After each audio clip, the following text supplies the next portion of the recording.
ഇന്നത്തെ നമ്മുടെ റെസിപ്പി വെറും 3 ചേരുവ വെച്ചിട്ട് ഏറ്റവും കുറഞ്ഞ ബഡ്ജറ്റിൽ പാർട്ടികളൊക്കെ ഉണ്ടാകുമ്പോൾ ഉണ്ടാക്കിയെടുക്കാൻ പറ്റുന്ന അടിപൊളി സിമ്പിൾ കാരമൽ പുഡിങ്ങിന്റെ റെസിപ്പിയാണ്. അതിനു മുന്നേ നിങ്ങൾ ഈ ഒരു ചാനൽ ആദ്യമായിട്ട് കാണുന്നെങ്കിൽ പ്ലീസ് ഒന്ന് സബ്സ്ക്രൈബ് ചെയ്ത് സപ്പോർട്ട് ചെയ്യണേ. കൂടെയുള്ള ആ ഒരു ബെല്ലൈക്കൺ ഒന്ന് ക്ലിക്ക് ചെയ്ത് കഴിഞ്ഞാൽ അതിൽ ഓൾ എന്ന ഓപ്ഷൻ കാണും. ആ ഒരു ഓപ്ഷൻ തന്നെ ക്ലിക്ക് ചെയ്ത് കഴിഞ്ഞാൽ ഞാൻ ഇടുന്ന എല്ലാ വീഡിയോസിലെ നോട്ടിഫിക്കേഷൻ നിങ്ങൾക്ക് കിട്ടുന്നതായിരിക്കും. അപ്പോൾ നമുക്ക് റെസിപ്പിയിലോട്ടേക്ക് പോവാം. ഈ ഒരു പുഡിംഗ് ഉണ്ടാക്കാൻ വേണ്ടിയിട്ട് ഞാനൊരു പാൻ അടുപ്പത്ത് വെച്ചിട്ടുണ്ട്. അതിലേക്ക് 2 കപ്പ് പാല് ചേർത്ത് കൊടുക്കുന്നുണ്ട്.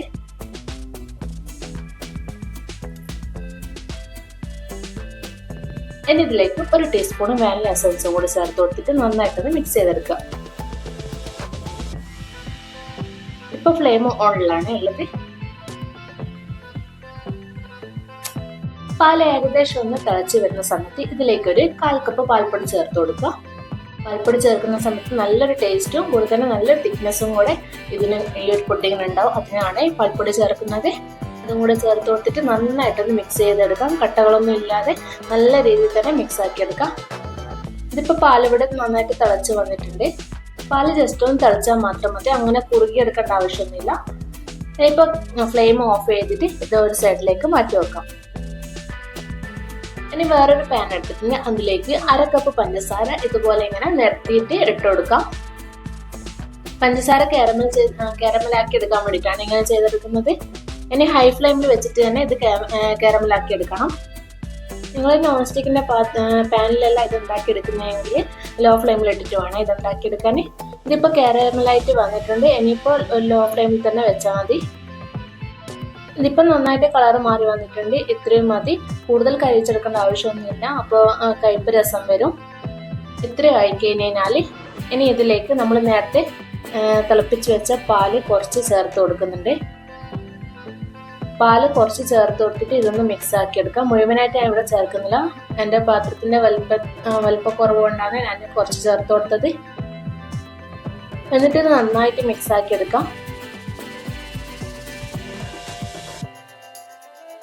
പാലും പഞ്ചസാരയും നന്നായിട്ട് മിക്സായി വന്നതിന് ശേഷം നമ്മൾ നേരത്തെ തിളപ്പിച്ച് വെച്ച ആ ഒരു പാലിൻ്റെ പാത്രത്തിലേക്ക് തന്നെ ഇത് വീണ്ടും ഒഴിച്ചു കൊടുക്കുക. നിങ്ങൾ എടുക്കുന്ന പാന് കുറച്ച് വലുപ്പത്തിലുള്ളതാണെങ്കിൽ ഈ ഒരു പ്രോസസ്സ് ചെയ്യേണ്ട ആവശ്യമൊന്നുമില്ല. ഇനി ഇതിപ്പോൾ എല്ലാം കൂടി നന്നായിട്ടൊന്ന് മിക്സ് ആക്കി എടുക്കാം. ഈ ഒരു കാരമൽ പാലിൽ കിടന്നിട്ട് നന്നായിട്ടൊന്ന് മെൽട്ടായിട്ട് വരട്ടെ. ആ ഒരു സമയം കൊണ്ട് ഞാനൊരു വേറൊരു പാത്രം എടുത്തിട്ടുണ്ട്. അതിലേക്ക് 1 കപ്പ് വെള്ളം ചേർത്ത് കൊടുക്കുന്നുണ്ട്. അതിലേക്ക് ഒരു 10 ഗ്രാം ചൈന ഗ്രാസ് ചേർത്ത് കൊടുക്കുക. എന്നിട്ട് നന്നായിട്ടൊന്ന് മിക്സ് ആക്കി എടുക്കാം. ഇതിപ്പോൾ ചൈന ഗ്രാസ് നന്നായിട്ട് മിക്സായി വന്നിട്ടുണ്ട്. ഇനി ഇതിൽ ചെറിയ ചെറിയ തരികൾ ഉണ്ടെങ്കിൽ അത് ആ പാലിൽ കിടന്നിട്ട് മിക്സായി വന്നോളും. ഇത് മിക്സായി വന്ന ആ ഒരു ചൈന ഗ്രാസ് നമുക്ക് ആ പാലിൽ തന്നെ ഒഴിച്ചു കൊടുക്കാം. ചൈന ഗ്രാസിൻ്റെയും പാലിൻ്റെയും ചൂട് ഒരേ ലെവലിലായിരിക്കണം, അല്ലെങ്കിൽ പിരിഞ്ഞു പോകാൻ സാധ്യതയുണ്ട്. ഇതിന് നന്നായിട്ടൊന്ന് മിക്സ് ആക്കി എടുക്കാം. ചൈന ഗ്രാസും പാലും ഒക്കെ നന്നായിട്ട് മിക്സ് ആക്കി എടുത്തതിന് ശേഷം നമുക്കിതൊരു ബൗളിലേക്ക് ഒഴിച്ചു കൊടുക്കാം. ഞാനിപ്പോൾ ഒരു പുഡിങ്ങിൻ്റെ ട്രേ ആണ് എടുത്തിട്ടുള്ളത്. ഇനി ഒരു അരിപ്പ വെച്ചിട്ട് ഇത് ഒഴിച്ചു കൊടുക്കുന്നുണ്ട്. ഇതിന് മുകളിലുള്ള ഒരു ചെറിയ ചെറിയ ബബിൾസ് ഒക്കെ നമുക്കൊന്ന് കോരി മാറ്റാം. ഇത് കാണാനൊരു ഭംഗിക്ക് വേണ്ടി മാത്രമാണ് ഇങ്ങനെ ചെയ്യുന്നത്.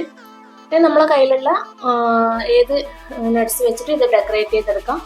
ഞാനിപ്പോൾ ഇവിടെ പീനട്ടാണ് എടുത്തിട്ടുള്ളത്.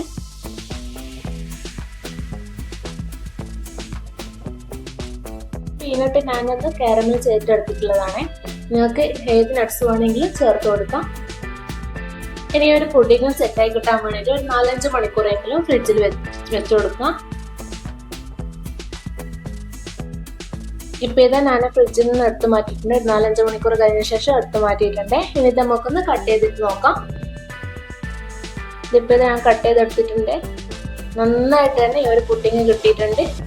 വീടുകളിലൊക്കെ പാർട്ടികൾ ഉണ്ടാകുമ്പോൾ ഉണ്ടാക്കിയെടുക്കാൻ പറ്റിയ നല്ലൊരു അടിപൊളി ടേസ്റ്റുള്ള പുഡിങ് ആണ്. നല്ല സോഫ്റ്റും ആണിത്, നല്ല ടേസ്റ്റാണ്. അപ്പോൾ സിമ്പിളായിട്ട് ഉണ്ടാക്കാൻ പറ്റുന്ന ഈ ഒരു പുഡിങ് നിങ്ങൾ എല്ലാവരും ഒന്ന് ട്രൈ ചെയ്ത് നോക്കുക. ട്രൈ ചെയ്ത് ഫീഡ്ബാക്ക്സ് അറിയിക്കുക. പുതിയൊരു വീഡിയോ ആയിട്ട് കാണുന്നവരെ എല്ലാവർക്കും താങ്ക് യു.